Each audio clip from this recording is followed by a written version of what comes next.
환경미화원들은 이렇게 차량 뒤편에 달린 발판에 오르내리기를 반복하며 작업을 하는데요. 사고가 끊이지 않고 있습니다. 이미 발판 달지 말라고 법으로도 못 박아놨지만 법을 지키면서 동트기 전 청소를 마치는 건 사실상 불가능에 가깝다고 합니다. 실제로는 어떨까요? 환경미화원과 함께 바로 가보겠습니다.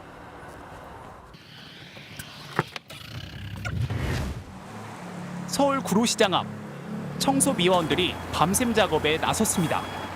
각양각색의 쓰레기 봉투들이 한가득입니다. 그래서 월요일, 화요일이 제일 양이 많고요. 그때 양에 비하면 한 절반 정도 되는 것 같습니다. 봉투를 나르고 또 나르고 요즘은 밤에도 땀이 비오듯 하는데요.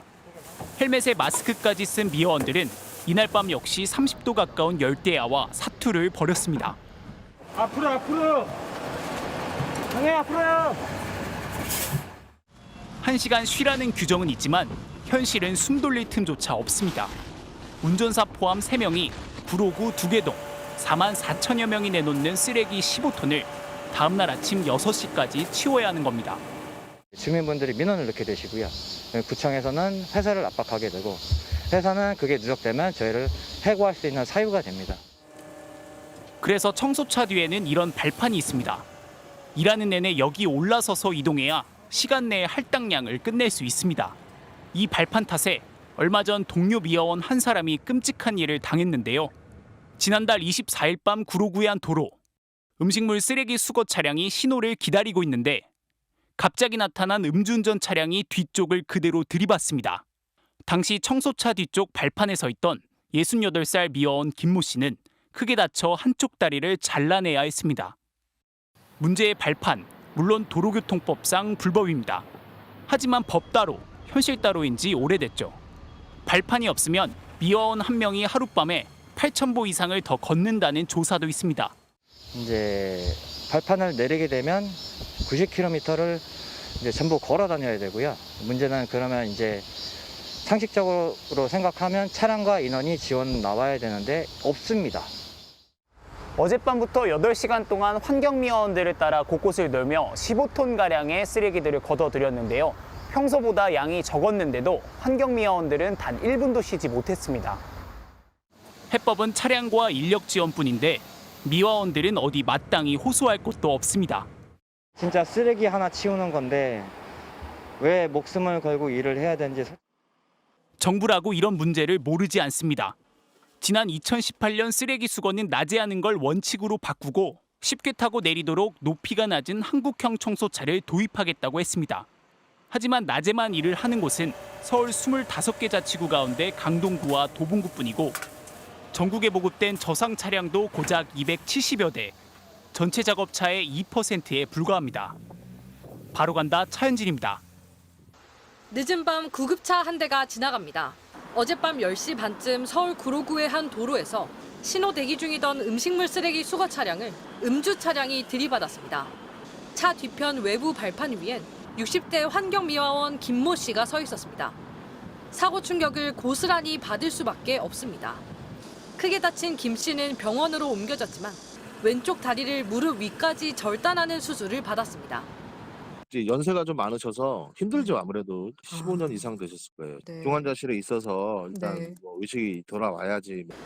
응급처치는 물론 119 신고조차 하지 않고 달아난 운전자.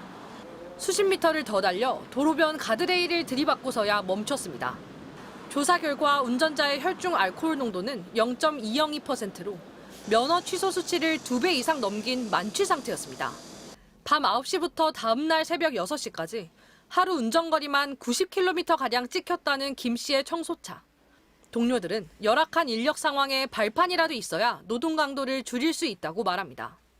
불법 개조물인 발판 사고가 잇따르자 정부는 지난 2019년 발판은 뗀 채 낮에 일하고 차에는 후방 카메라 등 안전장치를 달도록 권고했습니다. 하지만 청소업체가 지키지 않아도 그만입니다. 공문상으로 요청해서 발판 제거나 이런 걸 요청했거든요. 실제로 강제 사항은 아니라. 만취 음주운전 사고에 불법 개조 차량에서 일해야 하는 열악한 사정까지 겹치면서 15년간 일해왔던 환경미화원이 하루아침에 장애를 입게 됐습니다. MBC 뉴스 유서영입니다. 환경미화원이 쓰레기 봉투를 청소차 위로 힘껏 던져 올립니다.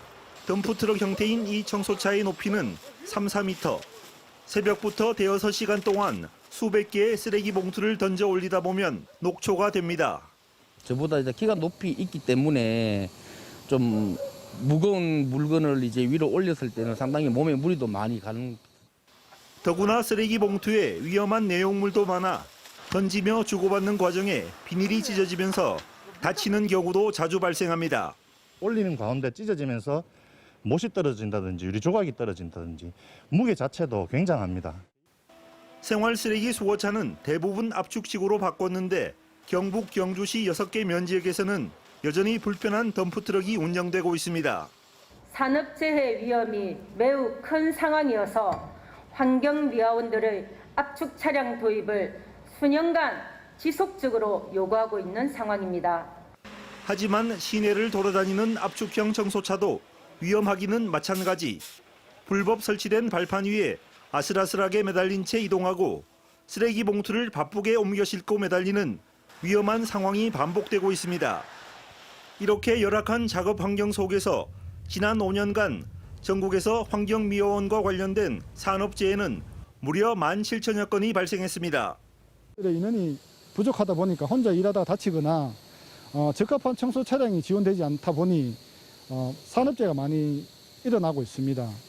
경주시는 환경미화원이 홀로 근무하는 문제를 해결하기 위해 인원을 충원하고 2-3년 안으로 압축식 청소차로 모두 교체하겠다고 밝혔습니다. MBC 뉴스 김향일입니다.